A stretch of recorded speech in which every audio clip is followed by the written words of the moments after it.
había aquel niño, hermanos, que quería salvar, ¿verdad? Que andaba caminando en la mar, en la playa, en la mañana, se levanta a caminar en la mañana, y al ir caminando, pues había las estrellas del mar que habían aventado la mar hacia afuera, la playa aventaba las estrellas del mar, son animales de mar, en forma de estrella, y aquel niño, hermanos, empezaba, o sea, su trabajo que él quería hacer era, o lo que estaba haciendo más bien en ese momento era, iba por la orilla de la playa e iba recogiendo todas las estrellas del mar y las aventaba para dentro del agua, iba y las aventaba de una por una, iba aventando las estrellas del mar para adentro. Entonces un anciano lo estaba mirando y se le hace chistoso, ¿verdad? Al ver eso, porque dijo, pues ¿cuándo va a acabar este niño? Porque está aventando todas las estrellas del mar. Y va y le dice, oye niño, ¿sabes? ¿Por qué haces eso? Y le dice el niño, es que si no aviento las estrellas del mar al agua, y cuando el sol esté caliente, se van a morir las estrellas del mar, porque el sol las va a quemar. Pero el viejito le dice, pero ¿cuál es la diferencia? Si son miles, mira hasta allá, dice, todas esas estrellas del mar, ¿cuál es la diferencia? Entonces el niño recoge una estrella del mar, hermanos, y la avienta al agua, y dice, pero aquí hizo la diferencia en esta, dice, porque esta se salvó. Esa hizo la diferencia. Lo que quiere decir esto es que entre todos los cristianos, hermanos, quizá a veces no se mire la diferencia que Dios va a hacer, pero con uno que se decida, ahí se va a mirar la diferencia. Con uno que se decida servir, con uno que se decida salir del estancamiento, ahí se mirará la diferencia que Dios va a hacer en aquel. Lamentablemente no es en todos. Quisiéramos que fueran todos, hermanos. Como yo miraba, hermano Chepo, al dirigir, yo creo que se desespera. A mí me ha pasado esto, no sé, hermano. Porque uno cuando está acá quisiera que todos alabaran a Dios. ¿Sabe para qué? Para que todos recibieran bendición, hermano. Así de fácil. Y a veces uno está acá atizándole porque quiere la bendición para usted. Y lo que yo noto es que quizá 3, 4, 5 hermanos que se esfuerzan, ahí hicieron la diferencia esos. Ahí recibieron la bendición. Y el demás que estuvo estático, hermano, pues fue igual como vino, porque no se esforzó, me explico. Así es en el caminar con el Señor, hermanos. Dios quiere hacer la diferencia en nuestra vida. Dios quiere sanarnos, Dios quiere ayudarnos, pero tenemos que decidirnos en el Señor. Tenemos que decidirnos para recibir la santificación, hermanos. En toda área de su vida, Dios quiere santificar su vida, hermano.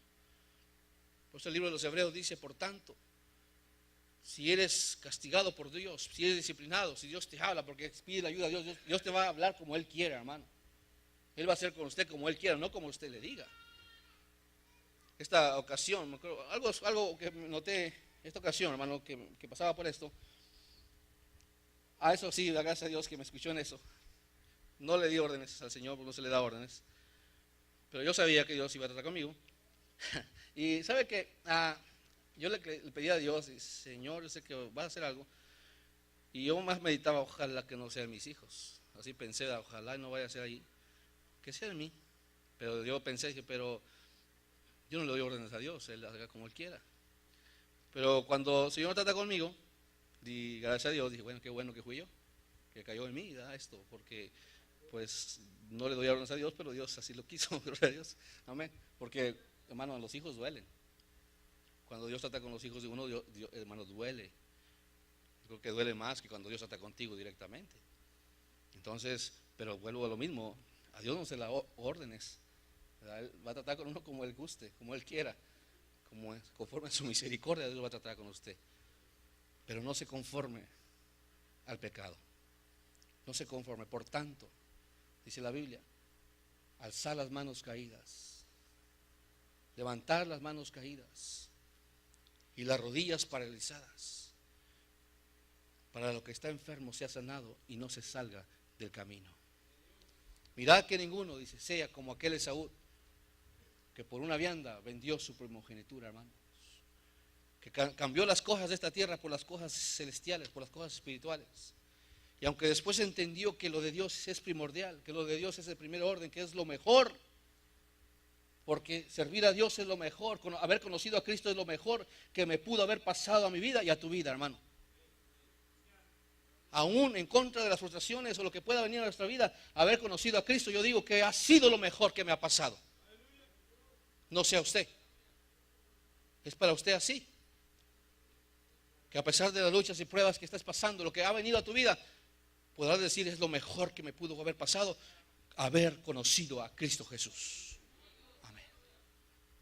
Entonces dice que no seamos como Esaú, ¿verdad? Que por una vianda vendió su primogenitura. Aunque después, ¿verdad?, la procuró con lágrimas, pero no hay lugar para arrepentimiento, hermano. Dice: mirad, dice la Biblia, que nosotros, hermanos, no hemos sido como Israel. Israel se acercó al monte de Sinaí.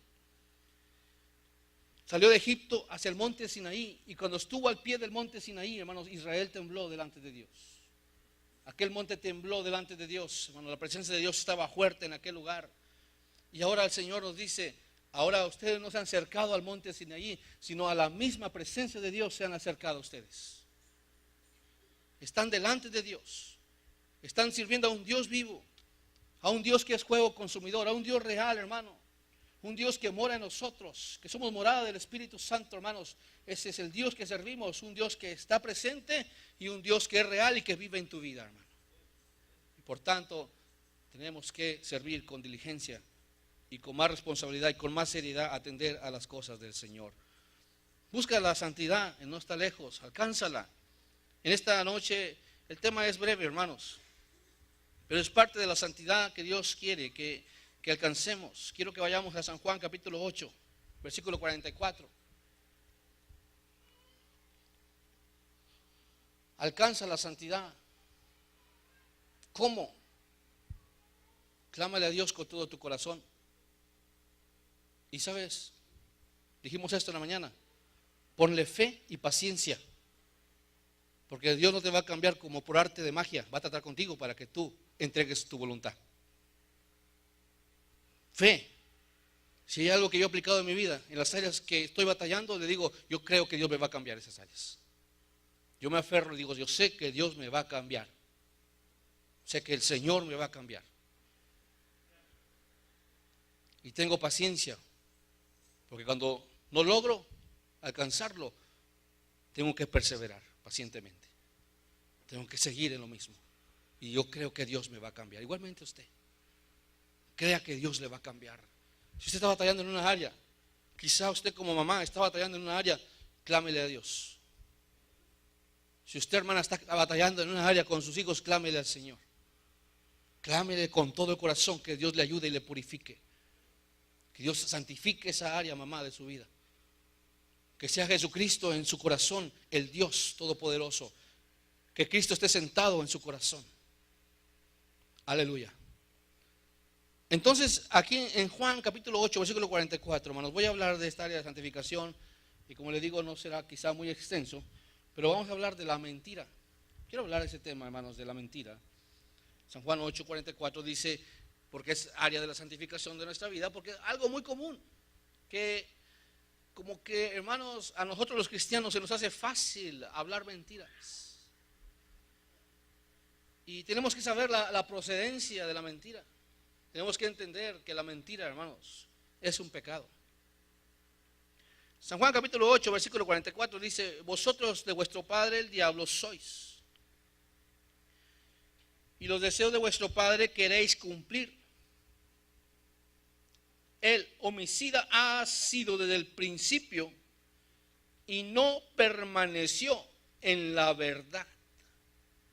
Porque el diablo estuvo un tiempo en la verdad, hermanos. Pero dice que no permaneció en la verdad, el homicida. Porque eso es lo que el diablo hace, es matar, hermanos. Matar. Se me está durmiendo, hermano. Está aquí. No se me duerma, por favor. Voy a hacer lo que en la mañana me voy a poner a leer. Amén. Para que así esté el tiro, alerta. Amén. Lo voy a poner a leer para agarrarlo así. Listo. Amén. Es que en la mañana sí le hice, hermanos, porque pues luego a veces estamos ahí así, como pollitos así. Entonces ponía a leer los hermanos para que, y no le decía quién, de repente así, vaya usted, hermano, y pues estaban todos listos, estaban alertas. El homicida ha sido del principio y no permaneció en la verdad, porque no hay verdad en él. Cuando habla mentira, de suyo habla, porque es mentiroso y padre de mentira. El diablo es padre de mentira. En una ocasión, hermanos, en un domingo en la mañana, miraba las caricaturas con mis hijas, los cartoons, miraba caricaturas. Y al mirar aquellas caricaturas, hermanos, había esos de los verduritas, ¿verdad? Vegetables, salían en Telemundo antes. Y me llamó la atención esta historia porque se trataba de que una verdurita de estas, hermanos, había roto, creo que un vidrio o algo así. Y lo más fácil para él fue echar mentiras para salir del problema. Pero había otra verdurita, porque estaba así media monstruosa. Cuando él dijo aquella mentira, como verdurita fea, lo iba siguiendo. Y después cuando le preguntaban que qué había pasado, porque así es, cuando uno dice una mentira, hermano, y te preguntan algo, tienes que sacar otra mentira, ¿no? Para cubrirla. Y después sale otra y otra y otra. Y eso le estaba pasando a esta verdura. Cada que le preguntaban algo, están aquí los niños, sí, sí. Cada que le preguntaba algo, hermanos, entonces el monstruo iba creciendo, porque él echaba una mentira para cubrir la otra. Ahí iba creciendo, hasta que se hizo un gigantón, aquella verdura tan fea, hermanos, grandísima, y lo iba persiguiendo. Y no hallaba cómo zafarse de aquello, hermanos. Hasta que un amigo le dice, lo que tienes que hacer es hablar la verdad, di la verdad, para que aquello sea derrotado. Entonces, aquella verdurita fue lo que tuvo que hacer. Tuvo que hablar la verdad. Entonces, pudo derrotar al enemigo, como David a Goliat pudo derrotarlo, hermanos, y exterminarlo, porque habló la verdad. Pero así es la mentira, hermanos. La mentira es del diablo y es pecado delante de Dios. Y me acordé de algo, lo voy a compartir con ustedes. Cuando yo estaba pequeño, está un poquito penoso, pero bueno, es que estaba yo pequeñito, chiquito. Tenía unos 5 años a lo mejor, y pues no conocía de Dios. No me acuerdo 5 más. Pero me acuerdo que una vez rompí una ventana de la casa, hermanos, jugando. Estaba jugando con piedras y que rompo un vidrio, hermanos, de la casa. Y mi papá no estaba, pero iba a llegar de trabajar y yo sabía lo que me esperaba, ¿verdad? Porque pues me esperaba la disciplina. Y me acuerdo que lo que yo hice, ¿verdad? Que me invento algo rápido. Y no, voy a decir que unos niños pasaron y que rompieron el vidrio. Y así le dije, bueno, estaba niño, y inconverso, amén. Que no van a pensar niños que deben hacer eso. Yo no conocía de Cristo, amén. Pero ustedes sí conocen de Cristo, ¿ok? Entonces, hice eso. Cuando llega mi papá, ¿verdad? Pues ya mira que está aquella ventana rota y ya lo que le digo es eso, lo que había inventado, digo esto. Y luego me pregunta más y tuve que sacar más mentiras para cubrir aquello. Y se hizo el problema más grande, hermanos. Y me acuerdo porque da cuenta que aquella caricatura, me acordé de eso porque da cuenta que así me había pasado a mí. Y lo que quiero decir, hermanos, que así es la mentira. Ahora, vemos que el diablo es el autor de la mentira, es padre de mentira y no hay verdad en él. Y cada que mentimos, ahora nosotros los cristianos, cada que mentimos, el enemigo gana terreno en nuestra vida, hermanos. Cada que mentimos, cada que la esposa miente o el esposo miente, le da cabida al diablo y se hace más grande la autoridad del diablo sobre usted. Satanás toma autoridad sobre usted. Cada que el niño miente, yo no sé si aquí hay niños mentirosos, porque no debía de haber, amén, porque son cristianos, amén. Pero si hay por ahí uno, le voy a decir algo, niño, pídale perdón a Cristo Jesús. Si tu niño has mentido, pídale perdón a Dios, arrepiéntase y no vuelva a hacerlo, Dios lo va a perdonar y le va a ayudar. Pero vemos que la mentira, cuando se practica, le da lugar a Satanás porque es el padre de la mentira, es el autor de la mentira, hermano. Por eso, si a veces el niño, hermano, no digo que todo el tiempo sea así, pero cuidado, los niños a veces no pueden dormir. Les voy a preguntar, niños, ¿han sido sinceros con sus padres? Porque le están dando lugar a que el enemigo perturbe sus corazoncitos. Entonces, la mentira le da lugar al enemigo. La mentira da autoridad al enemigo sobre tu vida. Le da potestad de tu vida al diablo. Y cada que usted miente, es como si le estuviera dando un pedazo de su corazón al diablo. Niño,